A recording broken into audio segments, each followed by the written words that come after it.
Hello, welcome back again to this series looking at sword and dagger, well, particularly side sword and dagger. So we're going to be moving this up a little bit this week, rather than just looking at where we're going to hold the swords when we're in a guard position, to how we're actually going to start using this in a very basic way. So we're going to look at 5 defenses with the dagger. Yeah.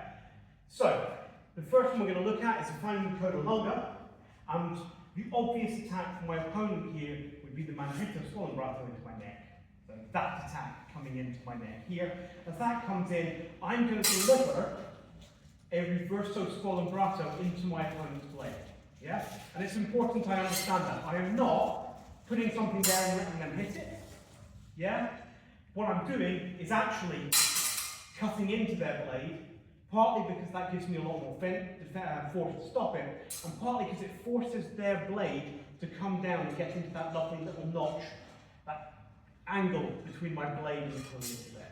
Now, of course that's great, but in fairness, I could have, if my plan was to go as the attack comes in, parry, and then stab him, well I might as well have just done it with the sword, yeah? Would have been equally effective. So instead, what I need to do, and the huge advantage of having an offhand weapon, is that I can deliver attack in uno tempo, the same time.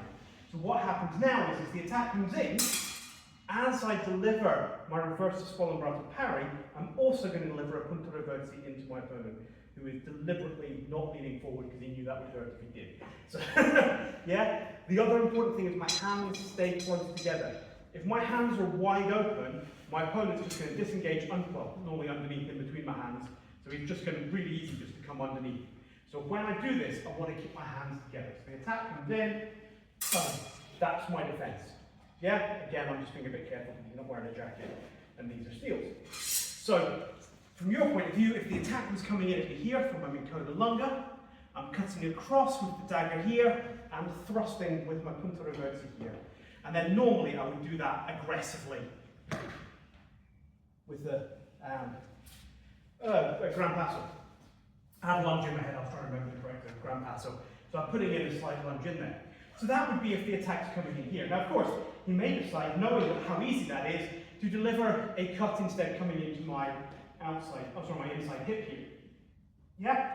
So what I'm going to do here is very much as you would expect. The dagger is now going to deliver a Manjito Rodopio to catch that coming up, to have that same effect of forcing that blade up into my crossguard.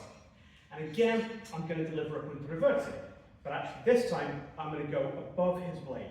Yeah? So as that happens, again my hands are close together and a punto reversi coming across here. So from your point of view, Coda Longa, that one cuts across, that comes out, and there's my punto reversi. And again, with the Gran Passo, that becomes my defense. Now, that's all well and good. The important thing to remember is which side of the dagger your sword goes. Because the last thing you want to do is a situation where I decide that I'm going to cut up here, and then thrust here, and ram my own wrist onto my dagger. You might be laughing there, but a lot of people do it when they're starting. So you have to get used to the weapons moving together. So if this blade goes up, this one has to go down. If this one goes down, this one has to come up. Okay? And that's going to apply on the other side as well, even if the techniques are a little bit weirder. Now, if I'm in Coda Longa, my opponent is not going to attack the side unless they have a cunning plan. This is not a cunning plan video, this is a basics video. So instead, I'm going to move across into Porta di Ferro.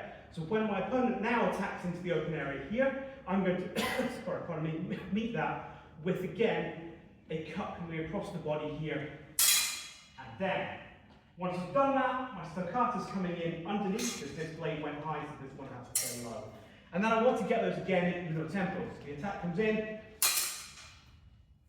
I'm across here. So again, you'll see as the attack comes in, this one cuts across, this one comes up, my hands are again very close together. And what I will normally do is do that on a pass to gain my distance in. The awkward one is if, seeing I'm here, he decides to come across into my outside hip. This cut here. Part of the problem is what I want to do is move this blade across to parry, which is fine, but in this configuration, my sword is in the way. And again, this is what I was saying last week about very much needing to learn to make the two weapons work together.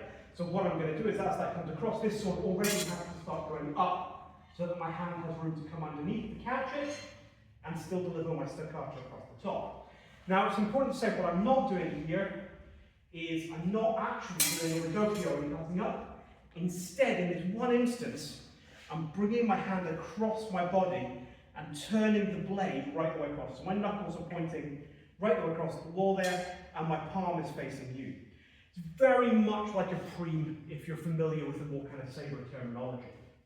So from here, that comes in, and again, if I do that on a pass, I've got plenty of room to go through my opponent. So from here,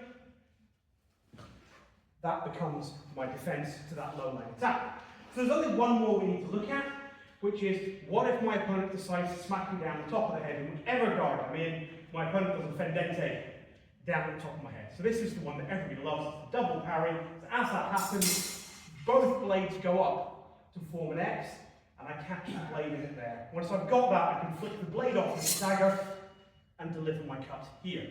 Now, there's no opportunity to do a duo tempo action in this. Yeah, I could, but it's risky. So if that attack came in, I could theoretically just parry with the dagger. But it's risky, because actually, there's not a lot of difference for him to go either side of this and either hit my arm, yeah, or come round the tip of the blade into my body. So I want to present a big target, or a big shield in the way.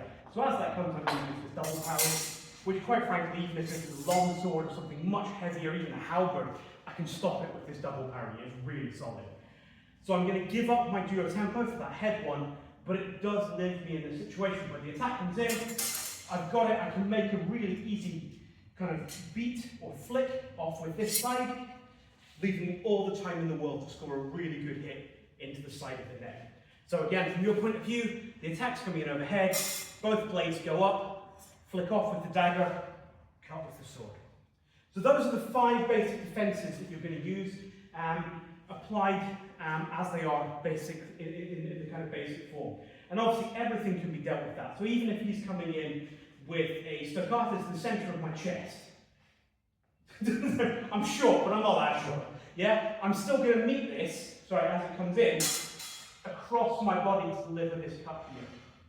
This thrust here rather than trying to do anything more complicated.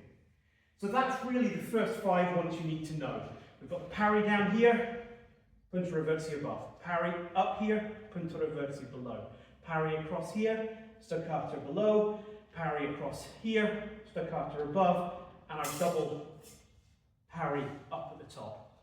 If you manage to get all of those, you're well on your way to starting to make dagger work for you in your offhand. So next week we're going to look at a very similar kind of thing, but we're going to be looking much more at how do we cut in time with the dagger rather than thrusting.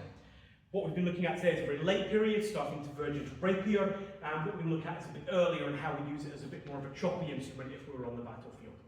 So I will catch you next week and we shall cover that. Until then, take care, have a good week.